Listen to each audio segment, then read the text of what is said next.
लागते ती परमिशन द्यायची होती. तर आशिषचं माझं जयशा आमची चर्चा झाली. मग आम्ही गमतीने असं म्हटलं की आपण दिलंच पाहिजे, कारण आपण मॅच जिंकणार आहोत आणि त्यानंतर सेलिब्रेशन तर आपल्याला करायचं आहे. पण मी आशिषला म्हटलं जर काही गडबड झाली तर 10 नंतर मी परमिशन विड्रॉ करून टाकेन आणि कुठलाही लाऊडस्पीकर तिथे वाजणार नाही. स्पीकर वर्धीचे त्याचा पूर्ण हे करत होते. खरं म्हणजे त्यांनीच ते सगळं पूर्ण त्यातलं मार्ग काढत. खूप अडचणी होत्या कारण आपले दिवस संपले होते, पण अतिशय चांगली कल्पना लढून शिखर परदेशींनी 10 वाजेनंतरची परमिशन त्या ठिकाणी आणली आणि मला असं वाटतं की इट वॉज वर्थ इट. म्हणजे त्यानंतरचं जे सेलिब्रेशन आम्हाला पाहायला मिळालं ते खरोखर अतिशय उत्तम होतं. खरं तर या आमच्या तिन्ही खेळाडू जे आहेत त्यांचं म्हणजे स्मृती तर आता या दोघींच्या मनाने वेटरन आहे. म्हणजे स्मृतीचा डेब्यू हा 2013चा आहे आणि मला असं वाटतं आता ती शी इज म्हणजे one of the iconic players of India.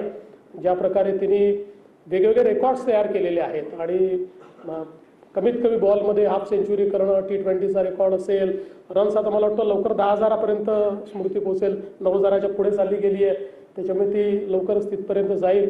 आणि फारच चांगल्या पद्धतीनं तिने जे काही स्वतःला डेव्हलप केलेलं आहे मला असं वाटतं खूप चांगलं या ठिकाणी तिने केलं आहे. जेमीचं देखील अतिशय मला असं वाटतं की दादांनी त्याचा उल्लेख या ठिकाणी केला. म्हणजे कधी कधी तिची बॅटिंग चांगली असते की तिचे रील्स चांगले असतात असाही प्रश्न आपल्याला पडतो.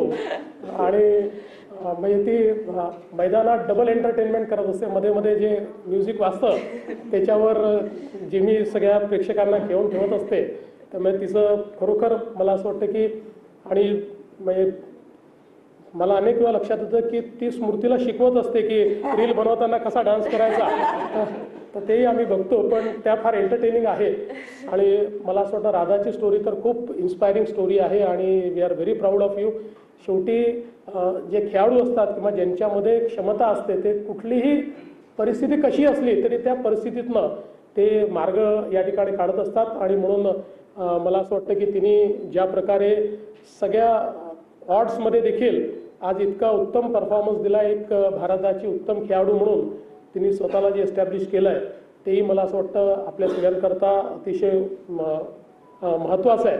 आणि अमोल मुजुमदारजी तर आपल्या म्हणजे खरोखर जी मेहनत आपण घेतलेली आहे आणि भारतीय क्रिकेटमध्ये जी काही तुम्ही विशेषतः फर्स्ट क्लास क्रिकेटमध्ये जे काही रेकॉर्ड्स या ठिकाणी तयार केलेले आहेत, म्हणजे मला असं वाटतं की अलीकडच्या काळामध्ये अमोलजींची स्टोरी खूप सगळीकडे व्हायरल झाली.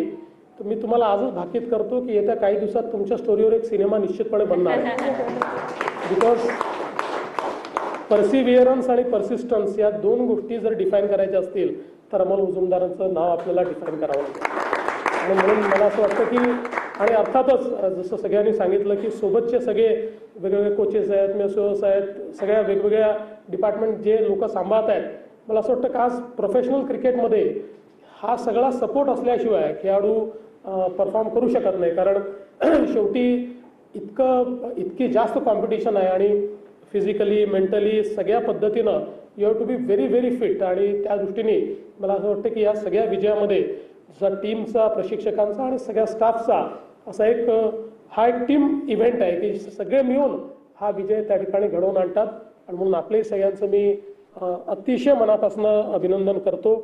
आणि शीतल ओगले तेली यांनी एक चांगली या ठिकाणी त्याला चॅलेंज म्हणा किंवा एक रिक्वेस्ट म्हणा, पण आपल्याला ऑलिम्पिकमध्ये निश्चितपणे क्रिकेट एक असा आहे की ज्याच्यामध्ये गोल्ड मिळू शकतो. आणि ते ऑलिम्पिकचा तो जो क्षण असतो की आपला तिरंगा ज्यावेळेस वर जातो आणि आपलं राष्ट्रगीत वाजतं, मला असं वाटतं तो अगदी मनात साठवून ठेवण्यासारखा क्षण असतो. त्यामुळे तुमच्यासारख्या अतिशय जिद्दी टीमला, जिद्दी या अर्थाने की 17 नंतर तुम्ही ठरवलं की काय झालं तरी आम्हाला जिंकायचं आणि तुम्ही जिंकून दाखवलं, तर मला असं वाटतं अशी जी काही टीम आहे त्या टीमला हे 100% शक्य आहे. म्हणून आमच्या तुम्हाला खूप शुभेच्छा आहेत ऑलिम्पिक्स करता. तुम्ही नक्की त्या ठिकाणी जिंकाल. सगळे निश्चितपणे तुमच्या पाठीशी आहोत. डायना मॅम या ठिकाणी आहेत. खरोखर मला या गोष्टीचा आनंद आहे. काल मी बघत होतो जेव्हा जिमीने राष्ट्रपतींसमोर सांगितलं की आमची ज्या जुन्या सगळ्या ज्या खेळाडू आहेत की ज्यावेळेस काहीच नव्हतं आणि काही मिळतही नव्हतं आणि काही रिकॉग्निशनही नव्हतं, त्यावेळेस त्यांनी क्रिकेट हे जिवंत नुसतं ठेवलं नाही, पॉप्युलराइज केलं. त्यामुळे मला असं वाटतं की त्यांचं आपण विशेष या ठिकाणी अभिनंदन करूया. त्या असतील, मिताली राज असतील, एक आपली सगळी जी काही आपल्या आयकॉनिक जुन्या कॅप्टन्स आहेत या सगळ्यांचं देखील या निमित्ताने आपण अगदी मनापासून अभिनंदन करूया.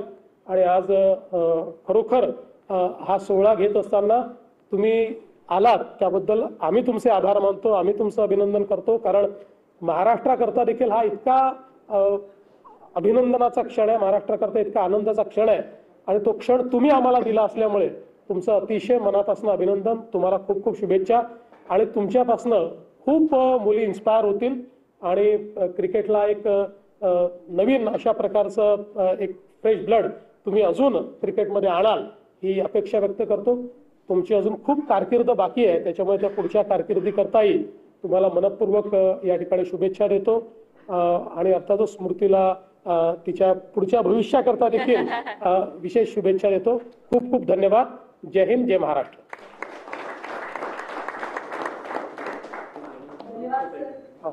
नंतर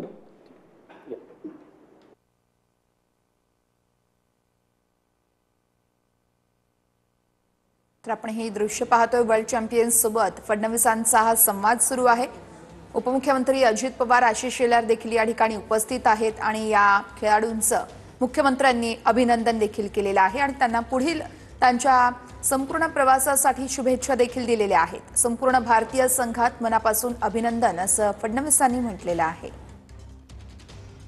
मुख्यमंत्री फडणवीसांकडून भारतीय महिला संघाचं अभिनंदन करण्यात आलेलं आहे. स्मृती, जेमिमा आणि राधा यादव या तिघी देखील या ठिकाणी मुख्यमंत्र्यांसोबत संवाद साधतात.